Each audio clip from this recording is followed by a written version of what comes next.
Lola Basha, ang alamat ng lamo ko ni Sir Florino Reyes. Noong unang panahon, sagana sa lahat ng bagay ang bayan ng Tungaw. Mataba ang lupang taniman dito. Masaya ang mga tao, ngunit marumi sila sa kanilang kapaligiran. Madalas na nagluluksak sa dumi ang mga bakuran. Nagkalat ng mga balat o prutas kahit saan. Nanlilimahin ang mga bata sa daan. Isang araw, nahintakutan ang lahat ng biglang pagkawala ng ilang mga tao. Walang nakaalam kung saan sila nagpunta.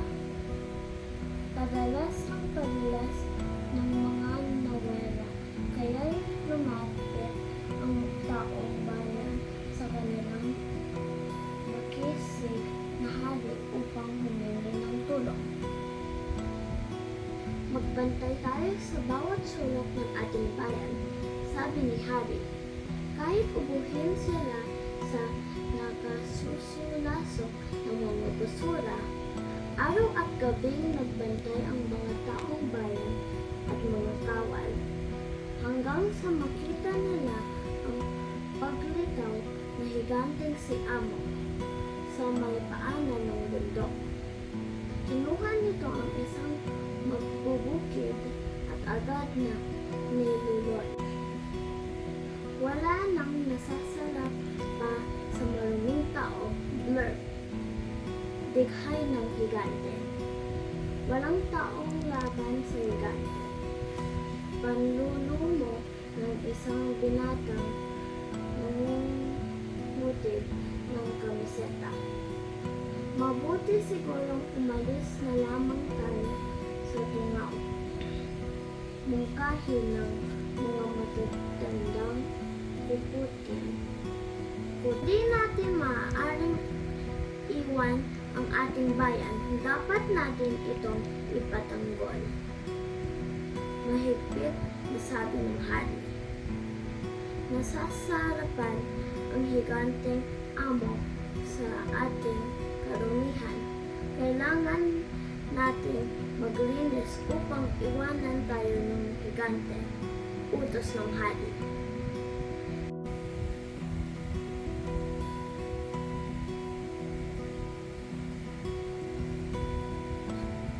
Nagwalis ang kababaihan, naligo ang mga bata, naglaba ang kalalakihan. Saka sila naghanda muli upang ipagtanggol ang kanilang bayan. Nang muling lumusob ang higante, pinakulanan nila ito ng pana sa dibdib. Ngunit parang walang puso ang higante. Hindi ito nasasaktan.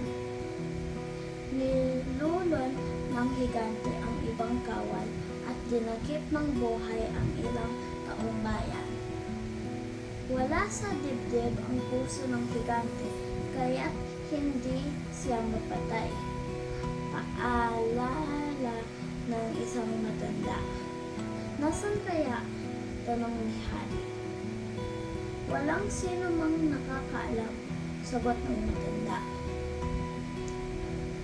Nag-isip ng paraan ang hari upang matuklasan kung paano mapapatay ang higante.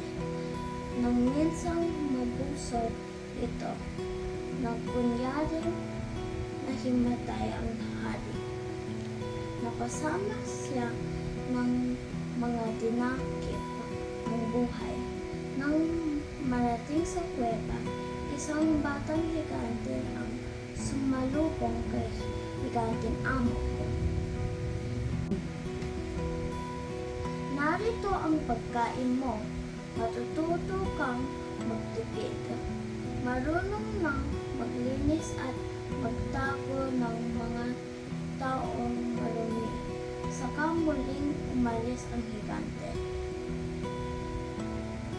Biglang bumangon ang hari at hinugot ang espada. Natakot ang batang higante. Hindi ko na po kayo kakainin, huwag niyo akong patayin. Pagmamakaawan ito ng hari. Nasaan ang puso ng iyong ama? Sigaw ng hari. Hindi mo dapat malaman, iyak ng batang higante.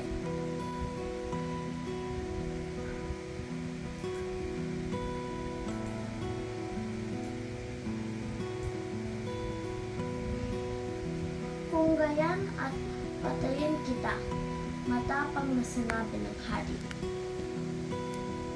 Nasa ilong ang puso ng aking ama, kaya't nasasarapan siya sa iyong kabahuan at karumihan.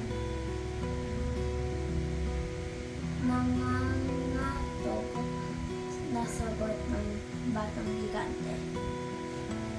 Itinali ng hari ang batang higante at pinakawalan ang mga taong nakakulong sa kuweba. Hinahanap ng makisig na hari ang higanteng amo. Naabutan niya ito sa bayan. Umiyak sa puno ang hari at tinaga sa ilong ang higante. Namilit ito sa sakit. Pinagtulungan nila itali kasama ng batang higante. Sinunog ng taong bayan ang mag-amang higante sa gitna ng tambak ng basura.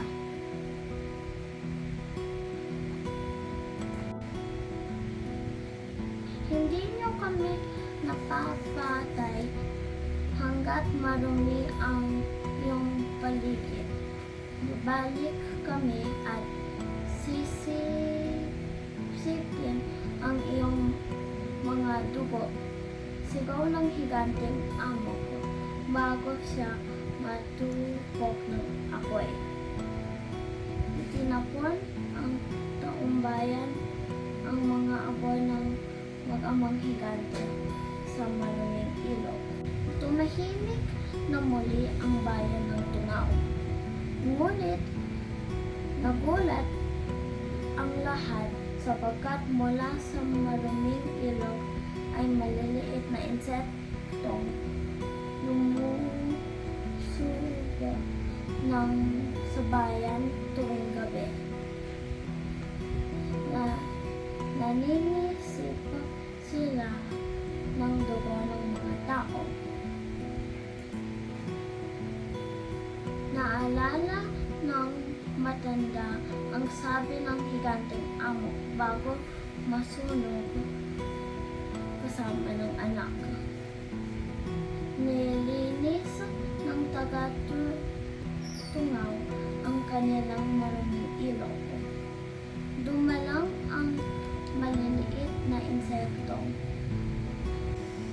Kinalaunan tinawag ng mga taumbak ang mga insektong lamok. Salamat po.